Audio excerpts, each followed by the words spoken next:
Hey guys, welcome back to the Detour Live. We've only got 2 stages left of the 2021 Tour de France, and we're up and about. We're excited. How good's life? I'm your host, Dan Jones, 4-time national road champion, all-round great guy, Johnny Trevorrow, Olympic gold medalist. That's right, year 2000 in the Madison, Olympic commentator Scotty McGrory, and the voice of cycling. You know, what an absolute legend. And he's got a film coming out in the UK, hopefully the next couple of weeks. We've been delayed. We were higher, now it starts going down again. But anyway, fellas, it was another great stage at the Tour de France. Unfortunately, Cavendish could not get the record. But I think that was because pre-start, he was having a bit of a dummy spit. What was your take on the footage that circulated, Phil? The dummy spit. What's this one about? Have you seen it? Let's show you the video. Let's show you the video. This is what happened. Il représente le Danemark, un ancien vainqueur de Liège, vainqueur de Liège, du Tour de Lombardie, double vainqueur du Critérium du Dauphiné. C'est Jakob Fuglsang.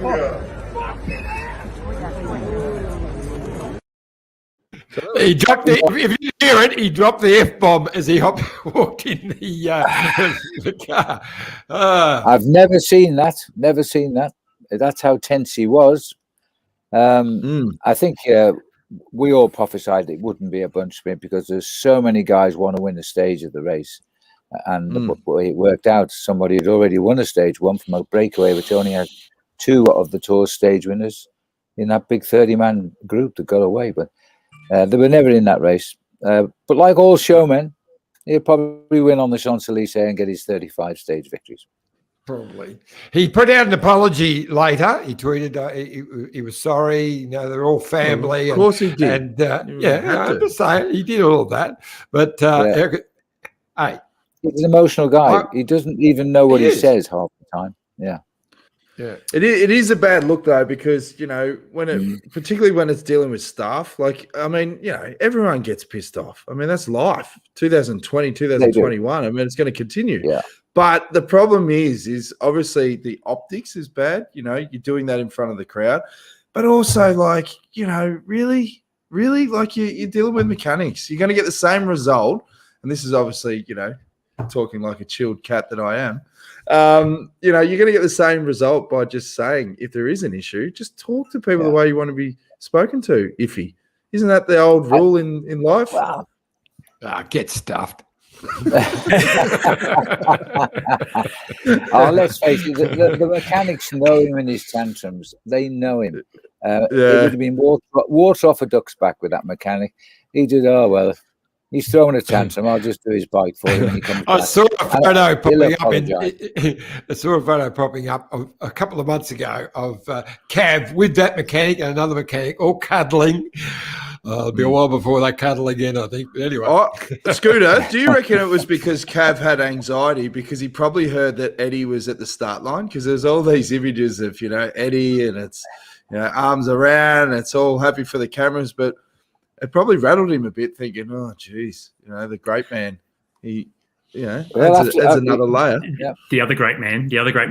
Look, regardless, okay, he's done this so many times before. He's won 34 stages. Yeah, he's poised to break Eddie's record. All of that stuff. He's had a great tour. The team's looked after him, and what he did was completely unacceptable. The staff of all of the teams, they work incredibly hard. Those mechanics have been doing it for a long time. They are the best in the business. And yeah, there was a bit of an issue with his bike, with his headset. It can be fixed. There's also a spare bike you can get onto. It's not the end of the world, and no one, regardless of who you are, deserves to be spoken to like that. Scotty, I'm Mark Cavendish. No, I don't care who you are. If you're Patrick Lefevre or you're Mark Cavendish, you do not talk to people like that are part of a team. And you know, look, he's not getting paid $1 million to be the mechanic. You know, they are down the lower end of income and certainly work incredibly hard. Okay, they're not peddling the bikes, but they're the first up, last to bed. And that was appalling behaviour from a guy that should know much, much better, despite all of the pressure and the tantrums, and he's a sprinter and all of that bullshit. No, unacceptable. Yeah. And it was a fake apology, and I hope he has his tail between his legs. Phil, you're the manager of Quickstep. What do you do to sort that out? Nothing. They'll do absolutely nothing. I'll tell you. No. We spoke with Patrick Lefebvre on the roadside yesterday. We found him on the roadside during our live coverage, one of our reporters, and we had a lovely interview with him. And he's like Cavendish. He's so emotional. You know, he's so happy to have Cav back. And we even said, but you're not paying him any money. He said, but he wants to ride the Tour de France. And so he gets on. It's a fairy tale for the team. And look, those mechanics have worked with Cav long enough to know that this is normal. I mean, if it happened to Matt, I don't believe Matthew. Matthew came on our show yesterday, but his BlackBerry let him down. He blew up. On NBC. Yeah. Oh no, that's a bit bigger scale than the old detour, Whitey. It was not the BlackBerry. It was the French Communication Network, mate. I think it was. I think it was. We're sorry we lost it, though, Matt. Why we just been talking to myself? We've just been talking about Cav's meltdown with the mechanic before the start of the stage, and how it's such a bad look for the team, for the sport, whatever. What's your the old Cav is back. Yeah. And the funny thing is that mechanic's been working with him for about 15 years as well, so he certainly knows him. Anyway, which is why, he wouldn't. Which is why he won't take this bit too seriously. He knows. No. And like everything, anything that happens on the Tour de France gets a lot of media attention, especially when you do it in front of the team. So much. The first time I saw it was on the podcast. I hadn't seen that yesterday. I've just seen it now for the first time. What's funny, like a slab of beer fixes everything. Like if you had an incident like that, you drop off a slab to the mechanics that night, fixes everything. Like that's all you have to do, and then you move on. So it should be fine. Yeah, but what Cav does, what Cav does is when he puts down that slab of beer, takes one out and gives it to the mechanic and takes the others back home. How's all going, Whitey? What were your takeaways from yesterday's stage, mate? Yeah, mate, it was a really strange day. So obviously there was early crashes which caused a split in the group. Then the break went. That was sort of the start of the break, really early. 6 riders there, and I think there's a lot of teams who haven't won a stage here. There's only 8 teams who've won a stage, and Alpes and Quickstep were playing the card of, well, we're not working today, which was, I found it a strange one. So it was only Alpecin were chasing. They had it at 4 minutes, and then after our guys went really hard for the intermediate sprint, which is uphill, they got hit over the top by a group of 5 or 6 riders, and it just kicked off from there. It was 150k to go. The break was at 4 minutes, and it was just volleys of attacks for the next couple of hours, and it was just a very, very strange day. You would have thought it would have been a very controlled sprint stage, and it turned into a really aggressive stage yesterday, and entertaining in the end for the ones who won. But it would really hard to predict what it would have happened yesterday before the start. Scooter. Yeah, look, it was what was it, 47.6 or 47.7 k's an hour average speed for 207 kilometres. Amazing. But what was the report from the guys? Like Durbo, that will have a crack in the time trial today. What was the reports from in the peloton? Did they, even though it's super long, were they able to at least get I guess some kind of rest, even though despite it being over 200 k's? It was pretty full on, and there was I'm not sure how many crashes you guys picked up on television, but there was multiple crashes, and I was talking to the guys. There's just a lot of guys who are really, really tired. Just lack of concentration, a clip of wheels, and 10 guys go down. It happened probably 3 or 4 times yesterday, which caused some quite big pile-ups. Durbo was actually one of the guys who crashed in one of those early crashes yesterday. He should be okay. He was just behind before. He's just going out now to have a recon of the TT course because he's not on until this afternoon. Actually, can you give some insight just for the listeners? What the guys that are really focused on doing a good TT up on GC or a good time trialer? What is the procedure today? Has he already seen this course, or have you guys seen this course? And Durbo's ridden it himself previously, or is it just today that he gets to do it? And what was the protocols leading into this? Yeah, so I think a lot of it is depending on how technical the TTs are. Yeah, so today, for example, So we've got Marco Pinotti is our time trial specialist. He's one of our coaches as well. So because obviously we can see the files, he came 2 days ago and videoed the course, checked out the course, and so all the guys have had access to a video of the course for 24 hours. The guys who are going hard today, which is Esteban and Luke, we're about 40k from the hotel. They had breakfast at the hotel, drove out here this morning. They will go and ride the course with Marco following them. Like I said, it's not a technical course, so it's not one where you got to remember technical corners or descents or anything else. It's flat, and it's a big block.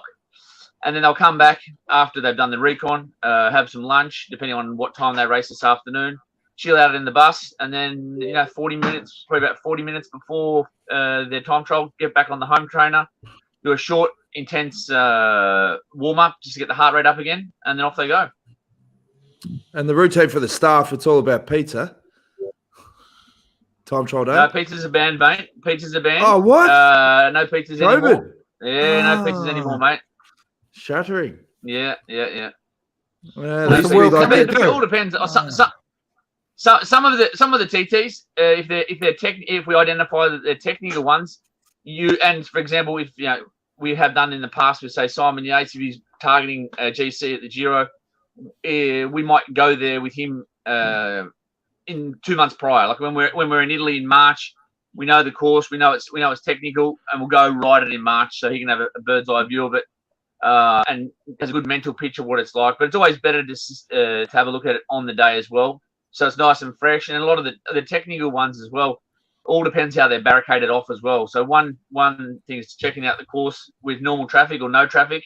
Or that's another one. If you're reconning a prologue or something in the center of a city, you're wasting your time looking at it until it's actually barricaded off, because you're not going to, if you're riding something in traffic at 20k an hour, stop start, going down the wrong way of streets, you don't get a very good idea of that. So you're better off to use that window that the organisers provide, where it is closed to traffic, and having a good look at it at race speed.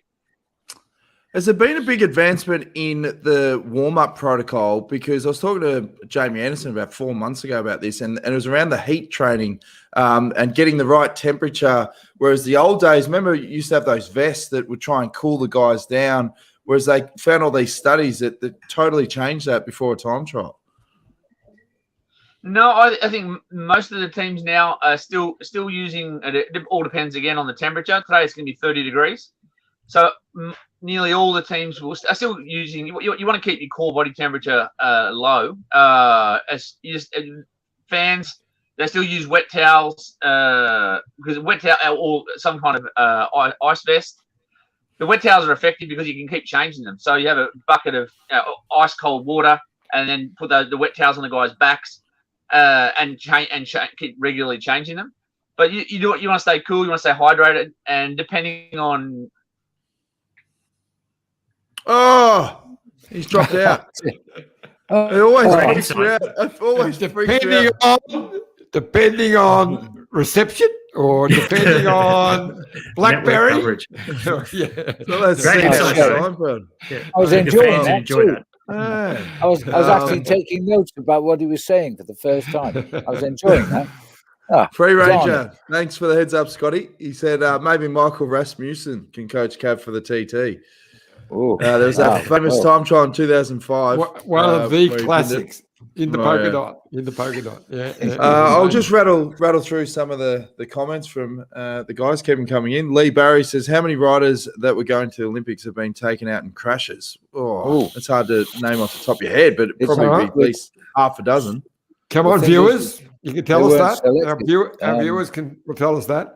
Well, we had Hagen Hamilton. So Haig's not going, but Hamilton still is. And then you had Simon Yates, who is still going, but had that abdominal bruising. So there's three just there. But, anyway, a lot of backup for your comments before about Cav Scooter. Samantha In says, totally agree, Scott. No excuse. Noel Sen says, thank you, Scott. Correct. Speaking badly to others never helps. Paralympian Noel Sens from 2000 Hurricanes. Wendy Superfan says, hi guys, the mechanics and behind the scenes guys deserve medals. Whitey's back. How are you, mate? Is that the BlackBerry? Put or the phone in the fridge for a couple of minutes. Now, Whitey, I've got a quick question for you, mate, because I've heard a rumor that the reason the Cav exploded is that you are getting to him. The whole tactic of bike exchange, hitting him early, putting him under pressure, it's been building and building, and that's what's got to it. Any truth to that rumor? I don't know. Well, we certainly haven't given up. I don't think that Quickstep probably thought we're going to persist as long and as hard chasing these points. But we've given ourselves a chance. We're going to need a pretty special event to happen on the Champs-Élysées tomorrow to roll in. But we're in the game, and the guys haven't given up, which has been really, really good. I think Scotty McGrory has got a tactic for you. He's using it in a Bay Crits on a corner. It's a special way of cornering. Maybe. Where's the respect? I'm just wondering if you've got any tactical advice for Bling. No, we're not going to go down that path. I have had the conversation with the other Olympic gold medalist, double Olympic gold medalist that I had that incident with back then, Graham Brown. It was something that I regret doing. I wasn't going to bring anything up. You dobbed yourself in, mate. But anyway. No, if you can mention it, I'll bring it to light. Yeah, absolutely. Full disclosure. Full disclosure, absolutely. Transparency. But no, it's not. Look, these are the things I guess, Whitey, you have thought about, because it did happen before with, Peter Sagan's relegation or disqualification, and then Kittel not making the time limit. No crashes involved in that when Michael won the green jersey last time. But there's, no one's wishing it. But these are the things that could happen. Probably unlikely now, though, on the last day. Yeah, it is. Well, for us to win the green jersey, we have to win on the Champs-Élysées and Cav not finish in the top 10, I think. So he's got a pretty good strike record on the Champs-Élysées. But our focus will just be trying to put Michael in his best position, especially with Luca, and see what result they can come out with tomorrow evening. Well, Cav has dropped his chain just after the finish of nearly every stage, evidently. It's something he does. So maybe if he drops the chain about a kilometre from the finish, hey, it could work. Tell me there's a chance. What's with that? Do we know how that works? I know Heinrich Hausler, when he won the Australian National Championships at Buninyong, Ballarat, when he sprinted across the line, his chain popped off as well. So it must be just that stop pedaling. It just flicks the thing off. Yeah, it must be. It must be because I've seen those photos as well, but I haven't seen any video footage or anything with actually the chain actually off. I think it looks real bad and skips when they stop pedaling, but I don't actually think the chain has actually come off. Well, it's like your BlackBerry. Once you make a good point or you've used it, it just blows up, so you don't need it anymore. Samantha wants to know, Whitey, how long do they get on the home trainer, the riders generally on TT?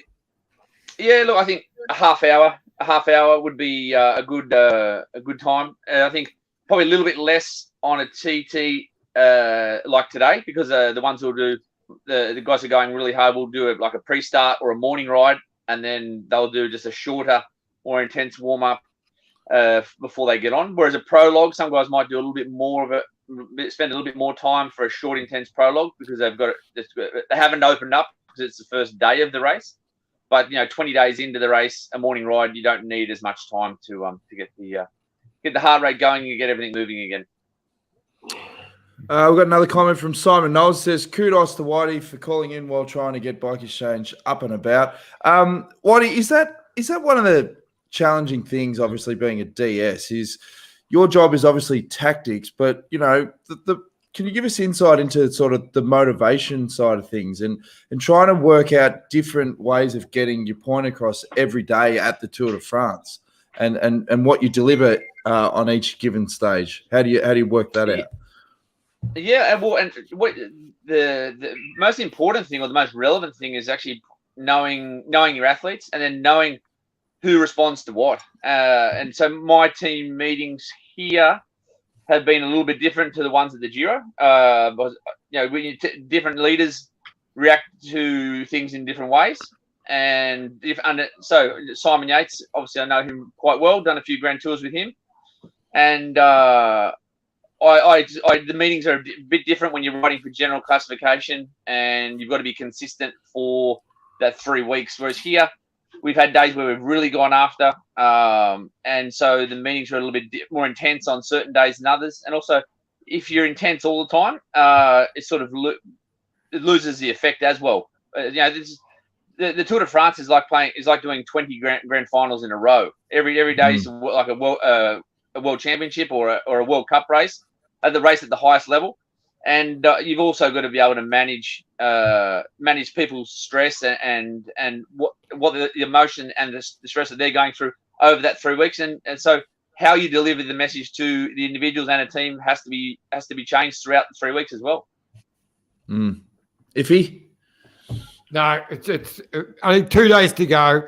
It's good to see that Dan was getting excited again today. He's been going downhill, but he's on and up. What about you? I'm a yo-yo, mate.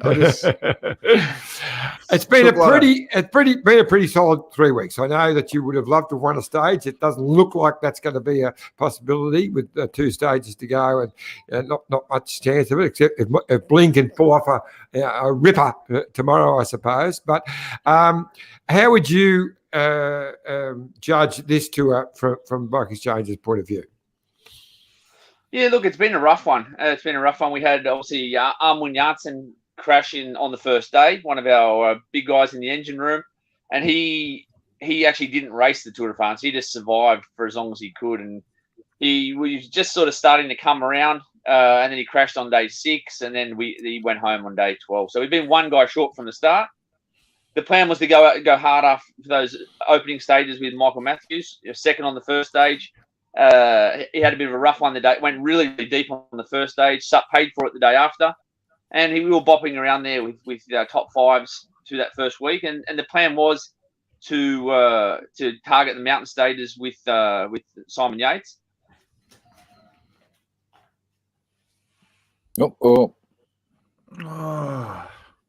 Getting into that. Frozen again. Well, as the Button Brat says, the Blackberry needs an ice vest. Rex, that's Rex in the background. Yes. Yeah. Well, that's a shame. And then the Skull says, "Get Whitey a new phone." In fact, we might have to. We've obviously, Phil, been talking about the Kareka Foundation quite a lot every day. And keep those donations coming in. But if you do have extra change, maybe we could do a bit of a rattle around and get Whitey a new BlackBerry or an iPhone. I think that, it might, then we can, well, good idea, that. So that website, never used it. kariega.co.za/Peloton. And we will be checking in probably in the next couple of days with Jace from the Maldives, talk more detail about that amazing prize that he's offered up for anyone that does donate to the foundation. And we're going to run that until the end of the Tour of Spain, Iffy. Yes, and that's going to be great. I mean, what a prize, hey? I'm trying to wangle how I can get myself into the competition. But anyway, we'll see. But no, it's absolutely. My brother has been diving there, and he stayed in one of those elevated places like he's talking about. He said it was he said it was just absolutely stunning. The water's so clear, it's just gorgeous. So be a wonderful place to go. So fantastic prize. Chris Boring's done a lot of snookering. What do they call it? Snorkeling. Scuba diving. That's it. Yeah. You can play snooker down there, but it's a very slow game. And Jason Cruz, who is supplying that, little bit of research I've done. He used to ride for there was a bike shop in Brisbane called Bike Style, which was Laurie Cranley, John, who then started the Bike Style tours to the Tour de France, which he guy. later then sold. Yeah, so that became one of the most, if not the most successful of the bike tour groups to Europe. And Jason used to ride for that bike shop. We used to work at and ride for the team that he had, the local team in Brisbane. There you go. There you go. Oh, hang on. Thanks to He's Matt back. Pointer for that. He's Well, back. he's back again. I put it in the freezer this time, so I should get a couple more minutes. We've had a few of our listeners and viewers have sent some suggestions for you on the phone. Whitey. Yeah. But anyway, expecting it to it was buy you a new fantastic. phone. So we got to you're weighing up some of the challenges you've had and putting your the tour. So keep going, mate. It was fantastic. Just before we do, Yeah. Skull said he changed to a strawberry. Keep going. No, it's been challenging. It's been challenging. And then obviously with Lucas and Simon crashing out there just as the mountains came around, left us really, really on the back foot there because, there's been so many mountain stages in the last eight days, and we've only had one climber who's on GC, so it sort of has limited the movement that Esteban has been able to make. But we've been trying, and Bling had a good third place in that medium mountain stage coming out of the Pyrenees, and the guys have been chasing the green jersey points every day, and it's definitely been a challenging tour. Finishing with having 5 riders and one guy basically injured from the start and losing out 2 of our best climbers so early in the race has been hard. It's been hard, but it's a grand tour. You have some good ones, you have some bad ones, you have some good luck and some bad luck, and we haven't had things go exactly how we want this Tour de France, but we certainly haven't given up. I can just say one thing. I'll just say, sorry, mate. That continuing on with that. I mean, when you judge how a team has gone in the tour by 8, the results, stage wins, placings, and then getting into breakaways. But overall, for a major sponsor, it's how much attention you get on television, how often you get mentioned. And I've got to tell you, kudos to the team. You have been mentioned a lot. Every day it's been bike exchange, the attacking style, what you've been doing for the race for the green jersey. So every day you've been getting good coverage on the international media. So as far as that's concerned, it's been a pretty good tour. Yeah, no, it is. It's you come to the tour, you come to these races, you want to walk away with the stage win. At times, or depending on who your roster is, you got big ambitions for our general classification. Obviously, we put our eggs into that basket for the Giro more than here, and then we pack up from here. And August is a really, really busy month of racing before we start the Vuelta. So still a lot of racing to go this season, and we'll just finish off the first 2 days and then think about what we got for the rest of the year. I was just going to say, what's the biggest positive to come out of the last 3 weeks in France, Whitey? I think the way, internally, I think the way Luca, Mezgets, and Michael have really gelled well. They were planning on riding together in March. Luca was a close contact with a COVID case, so we couldn't send them together in Paris-Nice. And there was a couple other things, and Luca got COVID, so they haven't done any races together. And to come together as a lead-out guy in a race at this level, and for those guys to gel, is the way they have gelled has been a real positive, and those two will be off to the Vuelta together. But I think that's been a real positive internally, and I think the commitment we get from the guys to do their role every day, right to the death. Even though we have been chasing an uphill battle with this green jersey, but the guys have never given up, and that's always a pleasing thing to have a committed team who just gets on with it. Well, Tom Maloney on the comments, he backs up. He says, Bike Exchange and Whitey have done a magnificent job for the Aussie couch peloton, keeping us on the edge almost every stage. Iffy. So you got a lot of support back home, and it's justified, mate, because as Iffy said, you've been having a crack every day, and certainly things like crashes and things you can't predict, it's out of your control. But as long as you're up there having a crack, that's all you can ask for. And with a positive mindset moving forward, onward and upward, for well to, who knows what could happen at the old Tour of Spain. It's obviously been a happy hunting ground in the past for the team as well. Yeah, definitely. And Yeah, we said the Giro was a real success. We we obviously went into aiming at winning the Giro, but Simon had some rough patches in that first part of the race, but overcame that and finished off the Giro very, very strong for winning one of the Queen stages and finishing on the podium. And we've got to look forward, and that starts as quick as after the Olympics. The guys come back, and we're back into it with San Sebastian and all our August program before the Tour of Spain starts. All right, before we let you go, and Phil as well, predictions for the time trial, lads. We've got a lot of degenerate gamblers on this detour that tune in, and they want tips. They want winners. We've tipped a few, and it's mainly been flat stages when Cavs won. Outside of that, we've given you donuts. But today's time trial, I'll start with you, Phil. Who do you think is going to get the chocolates? Well, I suspect Pogacar will win. He's pretty hot in the time trials. But the battle is for second place now, and it's going to be a ripper between Carapaz and Vingegaard. And I've gone for Vingegaard to win the time trial, but I'm not sure how many time trials, I'll be absolutely honest. And let's talk about Ben O'Connor. He's fighting for his fourth place today. It's going to be a tough one for Ben to keep that fourth place, but I really hope he pulls off something special. What do you think, Waddy? I'm going to go for Wout van Aert. For the what went up for the win today in the TT. Like Phil said, there's two big battles today. One's for second and third, one's for fourth and fifth. I think after that, everything's pretty solidified. I think with the GC front. But my money's on Wout van Aert. Stuart McIntosh want to know, Whitey, if you're a GC contender like Ben O'Connor and you're not quite at the top level for a TT, what can you do to close that gap? Hold on to the car. Not too much today. Not too much today. I think long term, obviously investing more time in aerodynamics, getting on the track, or the wind tunnel, and just spending more time on your TT bike. Everyone can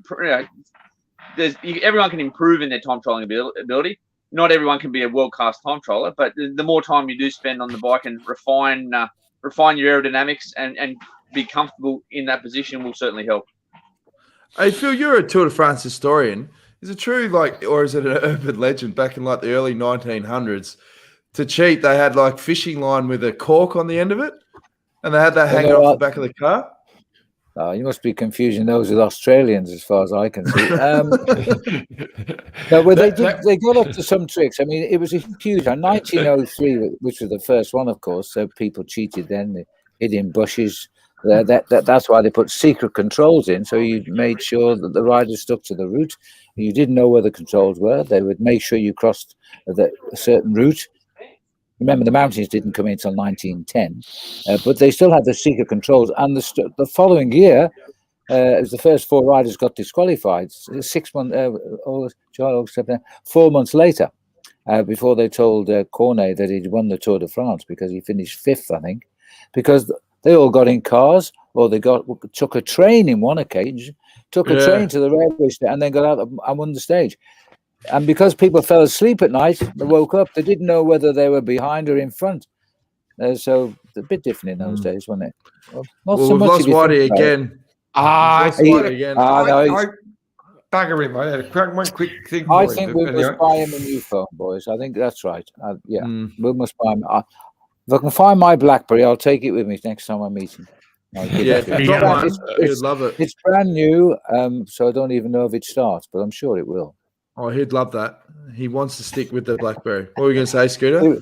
I think if it's brand new, but still it's an older BlackBerry model, so you might just have to get some two-stroke fuel for it to get it going. The man who did BlackBerry gave it to me in Canada when I came off one of those sportive rides with Lance Armstrong. He must have taken pity on me, so he gave me a phone for completing the ride. And, talking about the Tour de France early days. So the first Olympic road race, it went from Athens to Marathon and return. And in Marathon, you had to actually sign a form. There's an official there. You had to sign a document to show that you actually made it to Marathon and just didn't turn early. And then they had officials stationed along the route to just tick people off. Wouldn't have been that hard to do as an official because there were only 7 riders in the first road race at the Olympics. It didn't come back in again, I think, until 1930. 2 or something like that, I think, and then it's been in every year since. Hey, look, with O'Connor, just to follow up, because that was where we're at with Whitey. He's not a time trial specialist, so when he's not on great form, he's a fair way down in these races. But when he's on good form, he's not too bad. Okay, so he was 31st in the first time trial here, but in the 2 lead-up races, which is what to Romandy and the Dauphiné, he finished 13th, I think it was, in the Dauphiné. 33 seconds off the win. It was only 16K time trial, but 13th, that's not bad. And and 16th in the Tour of Romandy, and he was in the stage, in time trial stage, also 16Ks, but only 1 second behind Stefan Kung. In that that's a good one. That's a good one. Didn't he win the under 23 Aussie Championship once? I'm not sure. I'm pretty sure he did. If you've got an hour, I'll just look it up for you because I keep those. He finished second in the mountain stage in the Tour of Tassie. I can tell you that because I remember it. Was that a time trial? Was that a time trial? No, it was uphill. But talking about time trials. Well, okay, I just throwing it in. But stage 20. I reckon he will beat Wilco Kelderman in the time trial today, and I think he's a better time trial than what people have been saying. As you were just, you pinched my fire. Because yeah, that's fine. But I can live with that, Scotty, because you're right on the ball, and I agree with you. I think I'll give a trifecta. Boys, he was 3rd in the under 23 national title in 2016. I was nearly right. There you go. Yeah, road race or in time trial was it? Time trial, yeah. Who won it? Who won that year? Oh, I can't answer the impossible question, Scotty. I have no idea. Sorry. I'll be able to find that. I'll 2016. My trifecta is the Pog, Kung, and Van Aert, 1, 2, 3, and I reckon Ben will take about 20 or 30 seconds out of Kelderman. Well, Kirsty, who always gives us the odds, Woot is favourite $2.75, and the Pog is $3.50 with Kung. So there's your top 3. Okay. Very good. Very good. It was the Scotson brothers. Callum beat his older brother Miles in 2016 in the under 23 Australian Time Trial Championship with Ben in 3rd place. How much did he beat him by? I suppose he beat him by miles, did he? Callum was 20 seconds ahead of Miles, and Ben was a minute 12 behind. And then rider that I used to coach, Alex Morgan, was 4th. But I wasn't coaching him then. That's why he was on, probably, was it, Scotty? Because you only got 4. When I was coaching him, he finished 2nd by less than it was like 10ths of a second or 2 seconds or something like that when I coached him. Yeah, he would have won if I wasn't coaching him, obviously. All right, well, we better get to a sponsors break. This it's time to let you go, Phil. Over 3 weeks. Oh yeah, what time is it? 4 minutes to finish. Yeah. Well, we're gonna after the break. We're going to talk about Mohoric's victory salute because there's a bit to unpack there. But we'll let you go, Phil. And as we always say, keep the donations coming in to the Kareka Foundation. I think KRIEGA.co.za/Peloton. Join Phil. About $250, by the way, over last night, which I thank you all very much for that. And the money's now with Kareka. And we're building up for the prize run. And for sure. We're going to continue for a while longer too. So thank you all very much indeed. All right, okay, guys. Well, thanks, Mark. I'll get back to my day job, and we'll check in tomorrow, same time. We'll see a good time, Charles. See you tomorrow. Yeah. Then we'll shoot the podium in front of us. Okay, guys. Thanks, all the best. Ciao, Scott. Yeah. Phil Liggett, Voice of Cycling, absolute legend. Time for an ad break. I'm going to check my text messages, Scooter, because I think there's a photo in there. Is it? There is. Heinrich Hauser dropping his shame? It is, and it's not. I've sent it to you, but it was sent to me by Kirsty Baxter. All right. Well, I'll load that into the system. We'll have a look at that after the break. All right. Well, here's a quick word from our sponsors and great mates. Let's Go Motorhomes and Bike Exchange. We all love an open road, and often they're easier to find during quieter times of the year. In a Let's Go motorhome or camper van, you can road trip in comfort and style any time of the year. When the roads are quiet, you can get where you want quicker. and easier without jostling for position. Chances are your destination won't be as busy too, which means you'll enjoy your travelling adventure even more. Plus, if you book a Let's Go motorhome or camper van in the off-season, you pay less, meaning you can travel longer.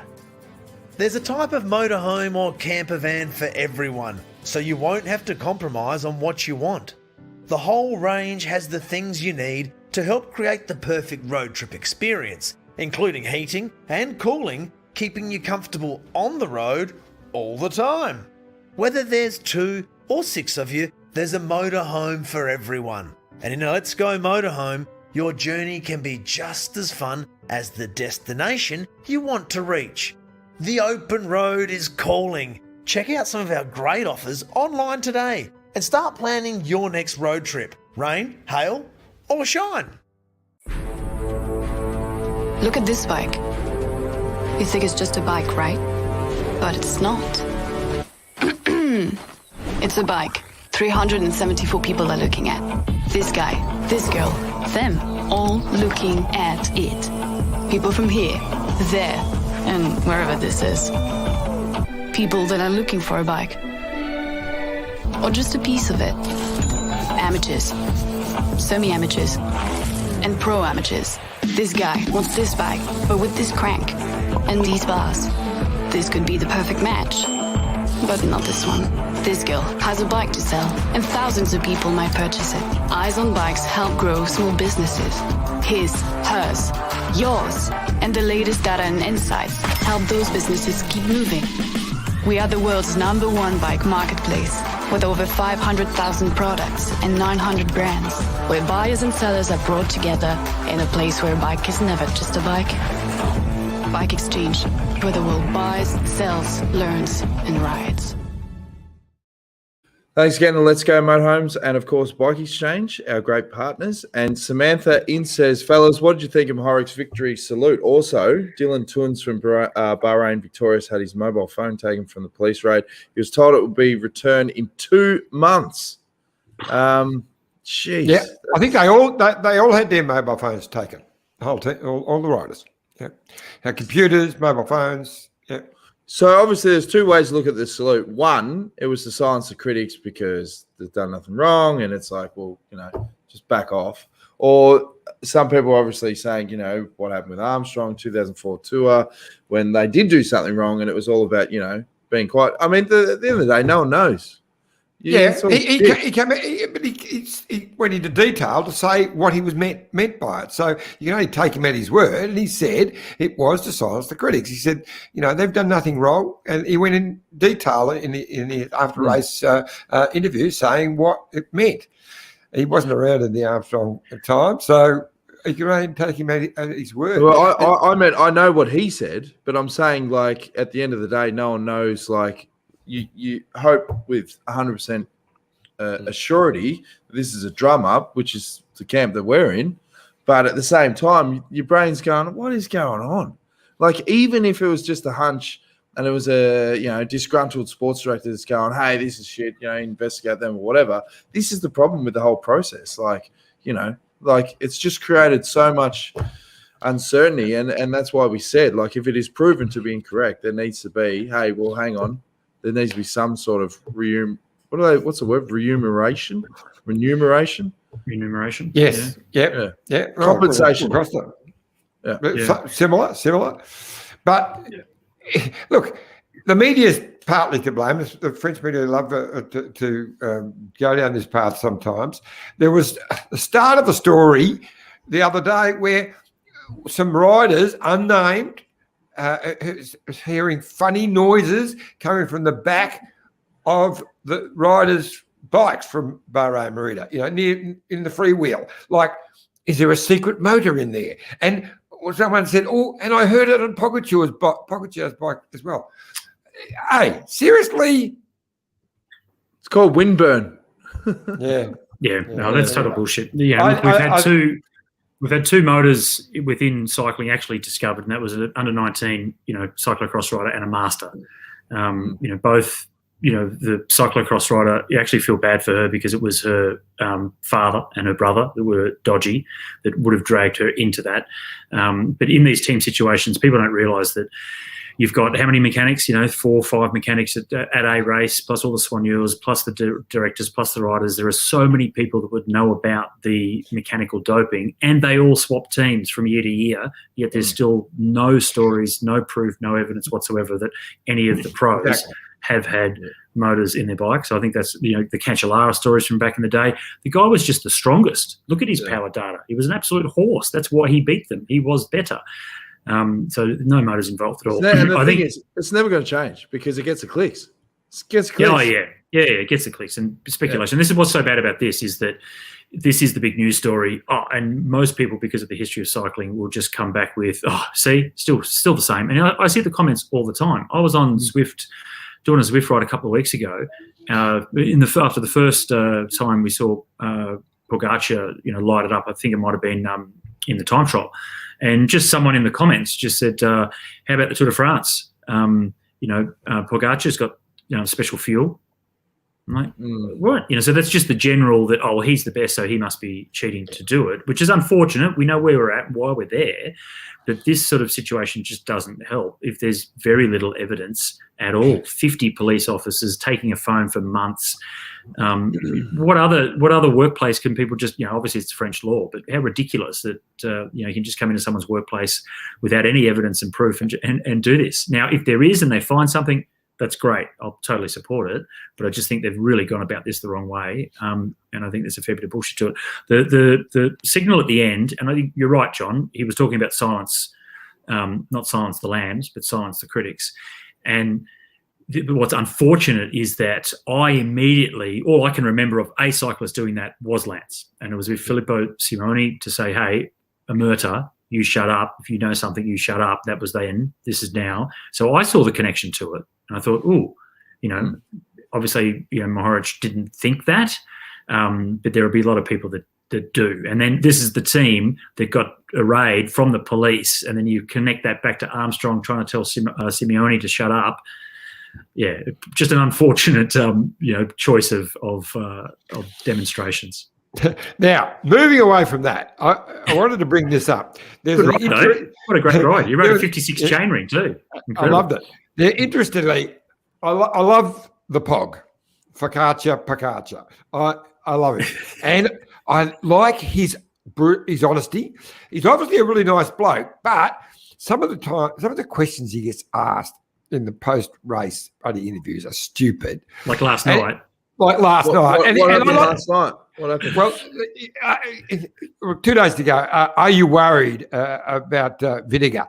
He went, really? He started to have a go, and then he sort of backed off and went his nice way. But you saw it, he didn't mean anything. What have I got to worry about? I'm funny.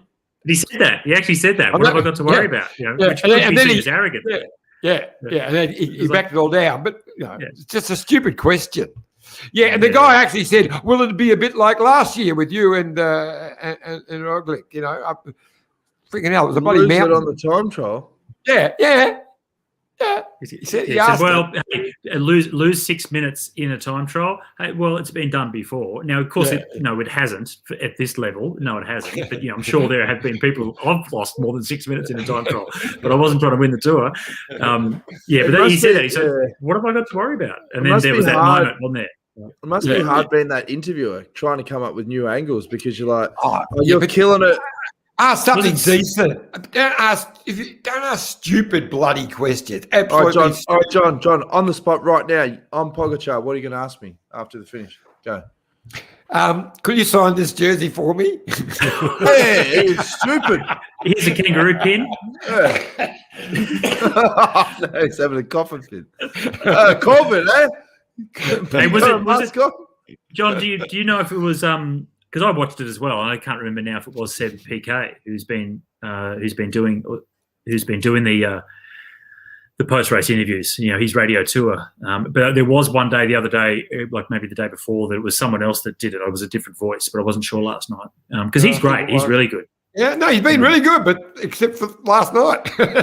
but it wasn't so much the stupid question. That's fair enough. I'm not having to go with that. I liked the way he answered. Straight away he went, why would I be? And then he sort of realised he was sounding a bit arrogant. He changed, but you could see that a little bit in him. He's a tough cookie.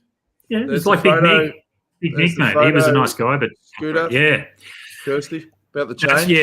Thanks KB for sending that through. That is exact. Now I was working for the TV live broadcast, so I was to grab Heino, cram across the line, went round the corner. We ran after him to get him to do the TV interview, like the post-race interview for the winner straight away.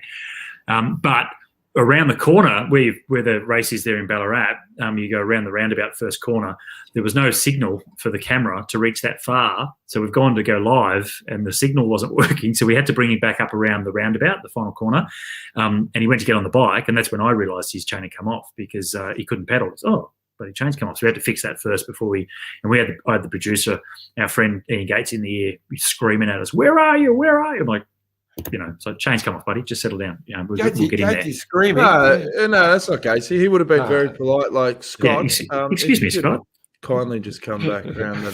Now, I read a little bit of the technical side of what happens with Cav and why his chain comes off so often. And I think it's something to do with when he crosses the line, not only does he stop pedaling, he actually pedals backwards. He goes and pedals backwards, and that, with a little bit of restriction in the freewheel, causes the chain to sort of kick, and it comes off from the bottom of the chain or the other way, from the bottom going backwards, and just comes off. It makes sense when you think of it like that, because you've got it's not from your front derailleur is holding it up there, but there's nothing down the bottom, and he goes the other way. He goes backwards with his pedal motion. As he crosses the line, throws it, and goes backwards. Which is what Heino must have done there as well, I guess. Yeah. He's got a point from David. He says most of the current young pros don't know all the gestures and comments that said in the worst doping generation they were 10 years older than. That's true. Yeah, it's true. Yeah, that's true. Exactly. Yeah. But for us that know the sport for that long, you see, Matthew do that, and you think, that's. You start to second guess it. Now, he wasn't thinking that, but yeah. The thing you got to remember, the one main thing for Matey, as a friend Matey, there is no omerta in cycling now. He's not telling anyone to be quiet, because that's not how they think, or how they even. I really like the situation when there was a crash really early, like 5K from the start, and rides were all over there, and so the POG decided to try and close it down. So he went to the front and tried to tell, and the guy from Trek, what's his name, just ignored him. He just kept going. I'm not listening to anybody. I'm going. Yeah, no, well, you make a good point there, John, because, during that Lance time, that was definitely the case, that you didn't say, people didn't say things, whereas I've spoken to, lots of the riders in the current peloton, and they will go directly to the team management if they think that someone in the team is doing something, because the risk is they get caught, the sponsor pulls out, that team's over, and the other riders that are clean lose their job. So if there is any sort of inkling that they've got someone in the team that might be doing something untoward, they've got to be incredibly secretive, because their teammates do call them out now. So that's something that certainly has changed. It doesn't get spoken about very much as well outside of the peloton. So, but that is the case these days. All right, I think we're done. My mic was muted. I would never intentionally do that to myself. Let's make that clear. You do it to me all the time, but anyway, that's fine. Did you give me permission? Is that what it was? I might have muted it. Yeah, maybe. I think it might have changed. Anyway, we'll work it out off air. Can you give me the ability to do that, to mute your mic? I'm worried. Can you, Scooter? Can you see the comments and then just click one?